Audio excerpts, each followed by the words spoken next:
Patay na si Hitler, sumuko na ang Alemanya, tapos na ang Axis, kaya tapos na ang digmaan. Tama ba? Mali. At sa pagkakataong ito, wala nang pagkakataon para sa digmaang malamig dahil mainit na agad ang labanan. Heto kung sino talaga ang mananalo kung ang Unyong Sobyet at USA ay agad nagdigmaan pagkatapos ng ikalawang digmaang pandaigdig. Hindi ang unang kumilos ang panalo sa digmaan, kundi ang kayang magpatuloy. Pagkaraan ng gulat, isang malayong ugong ang gumising kay unang Tenyente Dan Coyle. Mula sa panig ng mga Ruso sa ilog, narinig niya hindi putok, kundi tunog ng mabibigat na makina. Bumangon siya mula sa Sherman habang bahagyang natatanggal ang hamog sa umaga. Sa kabila ng tubig, may mga gumagalaw na hugis at matutulis na anino mula sa dilim. Dapat tapos na ang digmaan pero mukhang hindi alam ng mga naroon. May nagpapagalaw ng tangke at sundalo. Sanay si Coyle sa mga tangke. 2 taon na siyang nangangaso ng Panzer. Kabisa niya ang tunog ng Tiger kapag papatayin na at hindi ito Aleman.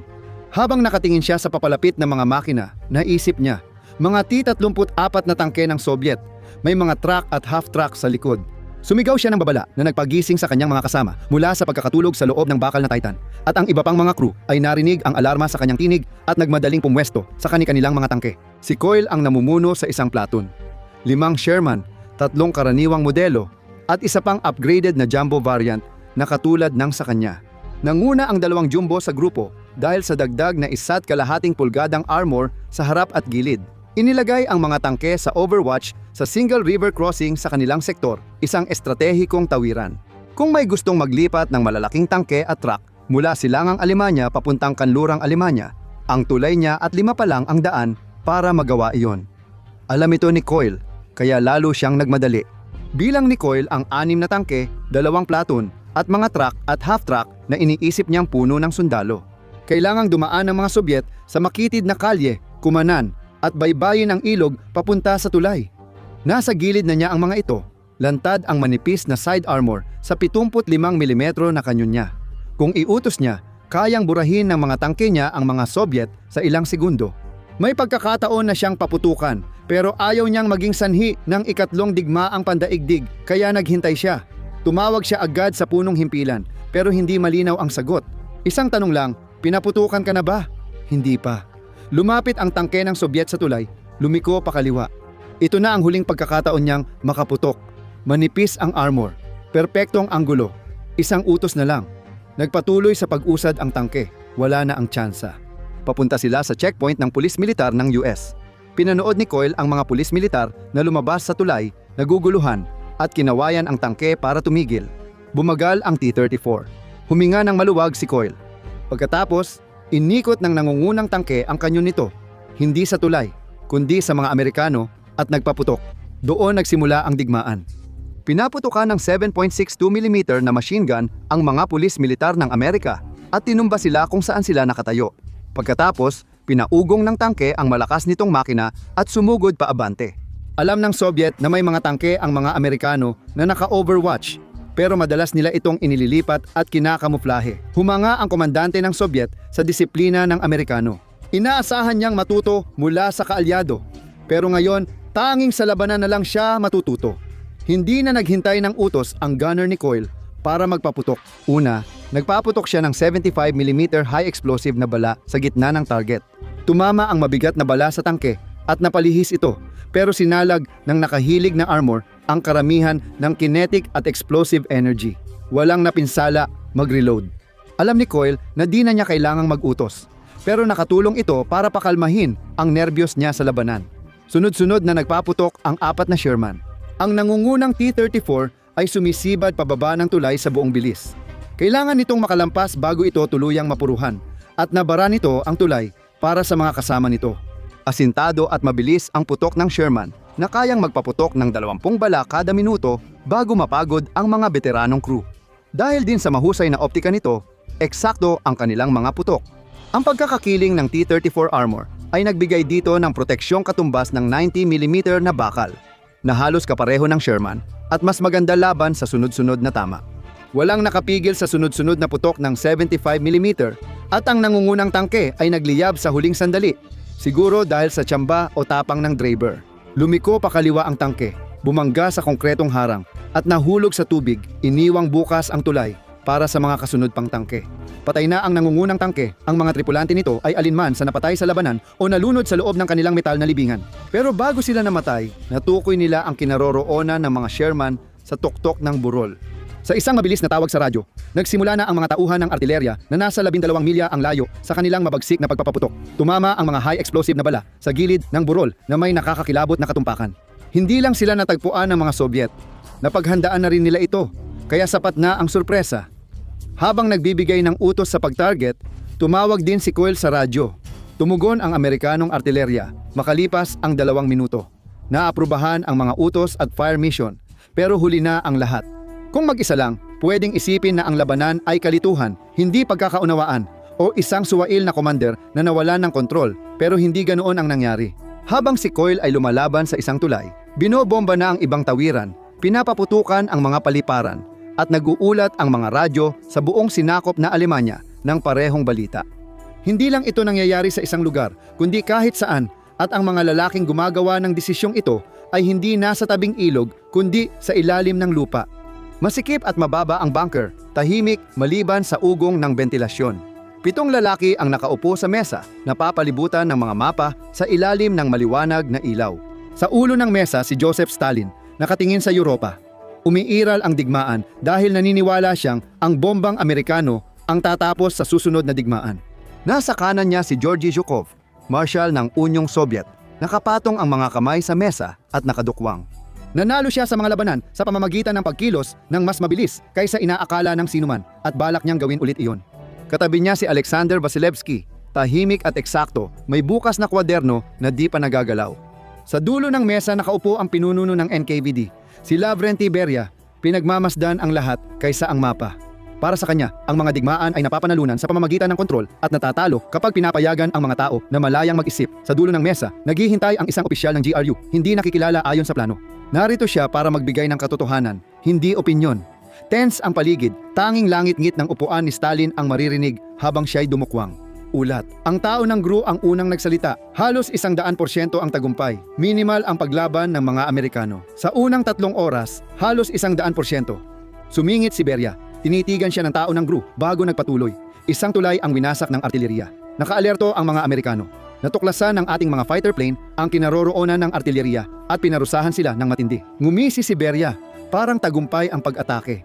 Kahit nabigo ang hukbo, matalim pa rin ang tingin ni Zhukov kay Beria. Bawat pag-aatubili natin ay nagbibigay ng oras sa kanila para bumawi. Hindi siya pinansin ng NKVD.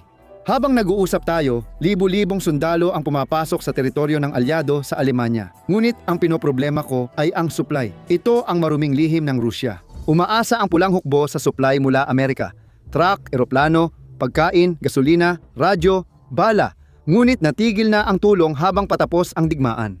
Laging kinatatakutan ng mga Amerikano na ang mga Soviet ang susunod na malaking problema. Napatunayang tama ang kanilang pangitain. Bagamat marahil ay sila rin mismo ang may kasalanan sa mga dahilan nito. May 6.25 milyong sundalo tayo, sabi ni Zhukov. At kailangan nila ng pagkain, gasolina, sasakyan at tren, sagot ni Vasilevsky na hindi mas mabilis sa tangke. Nagkagulo ang mga lalaki, puno ng tensyon, sama ng loob at ambisyon ang boses. Pinanood muna sila ni Stalin bago tumikhim. Mga kasama, ang ikinababahala ko ay ang mga bombang Amerikano. Tumahimik ang mga lalaki sa sinabi ng kanilang pinuno. Ang bombang atomika ng Amerika, ang kinatatakutang sandata ng digmaan, ang dahilan ng biglaang pagpapatuloy nito. Ang bombang atomika ng Amerika sa Japan ang nagwakas sa kabanata ng Pasipiko, ngunit nag-iwan ng bukas na kabanata sa Europa. Pagdating ng unang larawan ng pag-atake sa Hiroshima sa Moscow, sina Stalin at ang kanyang mga pangunahing tagapayo, kabilang ang mga naroon sa silid, ay nagdaos ng halos 18 oras na pagpupulong. Dinala mismo ng mga mataas na general at politiko ang pagkain sa loob habang pinaalis ang mga tagapaglingkod. Ganoon kasikreto ang pagpupulong. Sa huli, napagpasyahan na sobrang delikado ang bombang atomika ng Amerika. Hindi nagulat si Stalin dito. Si Klaus Fuchs, miyembro ng physics staff sa Manhattan Project, ang pangunahing espiya, pero may iba pang mas mababang ranggo na espiya na nakakuha rin ng ilang detalye sa proyekto ng US. Ang hindi na ibigay ng kahit sinong espiya ng Soviet ay ang eksaktong ulat tungkol sa kabuuang bilang ng atomic bomb na pag-aari ng US o kung gaano kabilis nila itong kayang gawin. Takot ang naging batayan ng interpretasyon ng Soviet High Command dahil wala silang atomic bomb, kaya parang hawak sila ng US, gaya rin ng buong mundo. Ang tanging paraan para masigurado ang kaligtasan ay umatake agad bago maggamit ng US ang marami sa mga iyon, at kailangang mabilis at malakas ang pag-atake. Kung mas maganda ang pagkakalagay ng mga espiya ni Stalin, maaaring naiwasan sana ang digmaan kahit na wala namang naipon na bomba ang US. Nang mapayapa na ang Berlin, nagkaroon ng kakulangan sa plutonium na naging dahilan kung bakit hindi posible na makagawa ng higit sa isang bomba kada buwan. Kahit nagsikap ang US, aabutin pa ng 1 taon bago sila makagawa ng higit sa ilang bomba bawat 30 araw. Habang inaatake ng tropa ni Stalin ang hindi handang alyado sa Germany, hindi pa agad magaganap ang atomic na pagganti. Mga 1 o 2 linggo pa.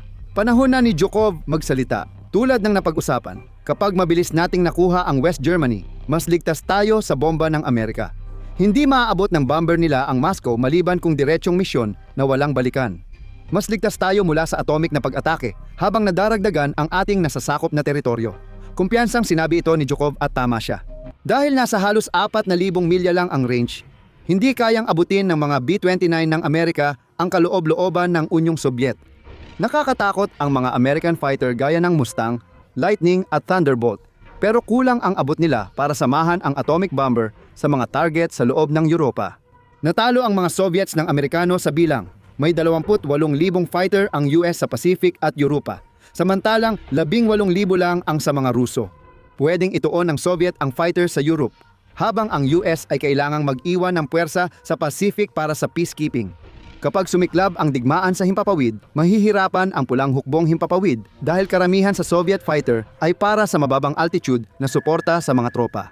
Mas sopistikado ang American fighter at nakatuon sa malalalim na pag-atake, pero pinakamahalaga ang pagpigil sa American bomber na makarating sa Moscow.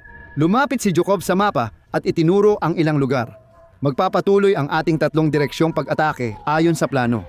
Kalat ang puwersa ng mga alyado, pagod na ang kanilang mga sundalo at umaasang makakauwi na. Ang pangunahing direksyon natin ay tutusok mula Berlin papuntang Magdeburg at pagkatapos ay Hanover.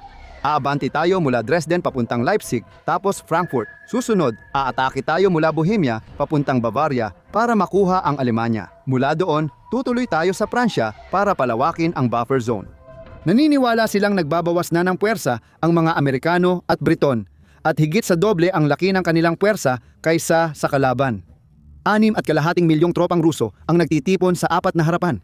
Wala pang 3 milyon ang Amerikano, 1 milyon ang Briton, at sinimulan ng buwagin ng Pranses ang 0.5 milyong tropa nila.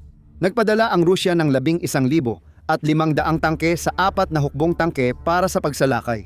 Ang mga alyado ay may 6,000 tangke, ngunit kalahati ay patungo na sa kanlurang pantalan para transportasyon. Sa himpapawid, may 14,000 at 500 sasakyang panghimpapawid, karamihan Yak-9, LA-7 fighters, at IL-2 pang-ataking suporta sa infantry at armor. Na-target na ang mga paliparan, at may kampanyang pigilan ang mga Amerikanong at Britanikong fighters sa harap. Tumikhim si Beria, inistorbo si Zhukov. Dapat mabilis kumilos ang hukbo dahil higit na mas marami ang sasakyang panghimpapawid ng mga alyado. Kapag di natin nakuha ang mga paliparan sa Pransya, mawawala agad ang ating kalamangan sa himpapawid. Kahit pagkatapos, ang American Air Force pa rin ang pinakamalaking problema natin, tulad ng kay Hitler. Tumahimik ang silid at tumingin kay Stalin. Alam ng lahat ang ibig sabihin. Para talunin ang US, kailangan nilang wasakin ang Britanya. Kung hindi, haharapin nila ang problemang depensahan ang buong baybayin ng Europa laban sa pananakop, tulad ni Hitler. Dapat lumpuhin o mailayo ang lakas himpapawid ng Amerika. Hindi mapapaniwala ng propaganda ang sinumang lalaki rito na posibleng magtagumpay sa himpapawid laban sa US.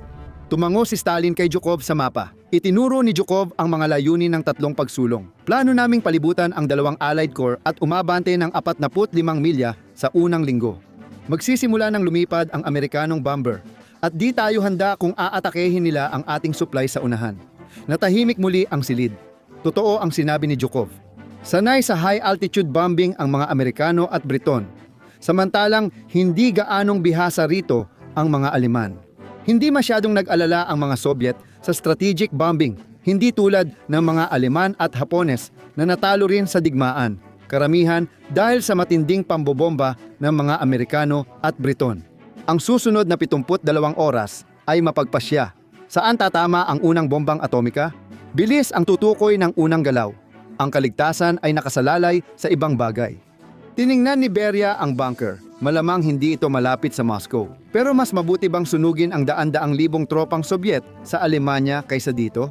Sa unang taon ng digmaan, malaking tagumpay sa teritoryo ang nakuha ng hukbong Sobyet bago pa sumuko ang hukbong Aleman. Napagod na sa digmaan ang mga kaalyado, kaya sa simula, lumakas muli ang suporta sa isolationism mula sa America First Committee. Gayunpaman, mahusay na namanipula ng Administrasyong Truman ang pagtataksil ng mga Sobyet at alam nila iyon. Tulad ng mga Nazi, ang suliraning Ruso sa Europa ay magiging pandaigdigan. Hindi magiging ligtas ang Amerika kung kontrolado ng mga Ruso ang Europa. Na-recruit ulit ang tropa at ang galit nila sa mga Sobyet na binigyan nila ng napakaraming kagamitang pandigma ay ngayon nagpaalab sa mga kaalyadong tropa na nagbigay lakas para muling lumaban. Nangako si Truman ng mas maikling digmaan gamit ang lakas ng bombang atomika ng Amerika. Noon, ang pagkaantala sa plutonium ang pinakamalaking problema. Pero nang mag-focus ang industriya ng US sa paggawa ng sandatang nuklear, agad itong naresolba. Di tulad ng Sobyet, hindi naranasan ng industriyang Amerikano ang digmaan. Nanatili ang US bilang industrial na superpower na hindi kayang abutin ng atake ng kalaban. Ang industriyang nagwagi sa digmaang pandaigdig sa dalawang frente at tumulong sa mga kaalyado ay ngayoy ginagamit laban sa banta ng mga Sobyet. 6 na buwan, walang bagong pagsabog ng atomikong bomba sa mundo, pero malapit na itong magbago. Inabot ng ilang linggo bago dumating ang unang bomba at tinamaan nito sa puwersang Sobyet sa silangan ng Rhine. Makalipas ang 1 buwan, sumabog ang pangalawa. Sinimula ng mga Sobyet ang digmaan ayon sa gusto nila, pero ngayon, tumigil na ang Amerika sa pagtugon at nagsimula ng magpalakas ng produksyon. Di nagtagal, dumami ang atomikong pag-atake, 2 kada buwan, hanggang huminto ito sa unang anibersaryo ng labanan. Nagmungkahi si Stalin ng kasunduang pangkapayapaan. Ang kabalintunaan, ang takot niya sa monopolyo ng US sa sandatang nuklear, na inakalang magdudulot ng pagkalipol ng Unyong Sobyet ang naging dahilan ng pagbagsak ng Unyong Sobyet. Nagsimula ang walang limitasyong digmaang nuklear sa ika-18 buwan ng digmaan, na may sapat na materyales ang US para sa 13 bomba. Hindi kayang abutin ng B-29 silver plate mula sa mga paliparan ng alyado sa UK ang Moscow. Sa halip, nagsagawa sila ng kampanyang Sweep the Rug at dahan-dahang sinira ang puwersa at infrastruktura ng Sobyet mula sa kanilang punong himpilan sa hangganan, mga sangandaan ng tren, depot ng lohistika at paliparan sa silangang Alemanya, Poland, Hungary, Austria, Czechoslovakia at Baltics. Sabay-sabay na inatake at binagsakan ng 32 A-bomba ang mga puwersang Sobyet sa unang araw. Inasahan nilang mabasag ang loob ng mga komandante ng Sobyet sa bombang atomika, pero nagmatigas si Stalin at pinapatay ang tutol. 5 karagdagang nukleyar na pag-atake ang isinagawa sa Kiev, Baranovichi, Klipeda, Crimea at sa bagong pinangalanang Kaliningrad. Kinabukasan, 5 karagdagang A-bomb ang inihulog sa mga pormasyong Sobyet sa Ukraine. Sa bawat pag-ataking atomika, napipilitang umatras ang mga Sobyet mula sa mga nasakop nilang teritoryo. Sa Pransya, nawasak ang lohistika at ang mga bagong paliparan na itinatayo sa Iran ay magbibigay daan sa US na bombahin ang infrastruktura ng langis ng mga Sobyet. Sa Caucasus, kada buwan, tumataas ng 2 hanggang 3 ang kakayahan ng US sa paggawa ng bomba. Ngayong nalutas na ang problema sa plutonium at umaabante na ang alyadong puwersa sa Pransya at Belgium, lalawak pa ang saklaw ng mga Amerikanong B-29. Hanggang sa tamaan ng nukleyar ang pinakaloob ng Unyong Sobyet, tanging pag-asa ni Stalin ay ang galit ng publiko sa napakaraming sibilyang namatay sa pambobomba ng Amerika na magtutulak sa US na itigil ang digmaan. Matagal nang nabigo ang sariling programang nukleyar. Sa kabila ng mga lihim na ninakaw mula sa US, palihim na tumatakas ang mga pangunahing mananaliksik na Sobyet at ang kanilang pamilya dahil sa takot sa disyertong atomiko. Sa lalong madaling panahon, umugong ang mga makina ng 2 B-29 sa isang paliparang militar sa Finland habang nagmamadali ang mga tripulanteng Amerikano sa kanilang pre-flight checklist. Ang bawat bomber ay may pinakabagong bombang atomika na 4 na beses mas malaki kaysa sa ibinagsak sa Nagasaki. Lumipad pataas ang mga B-29 sa kalangitan, sinalubong ng kanilang naghihintay na Mustang fighter escorts sa ibaba. Ninais ng mga Finnish aviator na palarin ang mga Amerikano. Dinala nila ang bigat ng agresyong Soviet nang halos walang tulong sa simula ng ikalawang digmaang pandaigdig.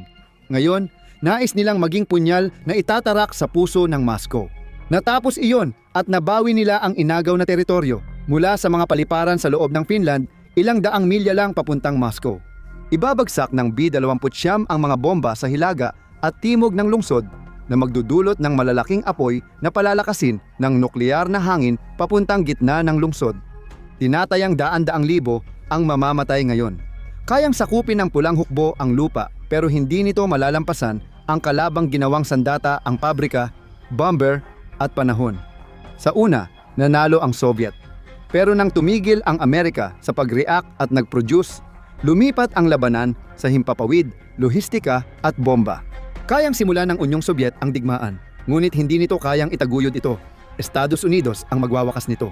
Hindi sa matinding labanan, kundi sa unti-unting pagpigil sa kakayahan ng Unyong Sobyet lumaban. Ano ang mangyayari pag bumagsak ang mga bomba? Panoorin, paano kung magkaroon ng digmaang nukleyar sa pagitan ng US at Russia? Para makita kung paano mangyayari ang senaryong iyon, o i-click na lang ang video na ito.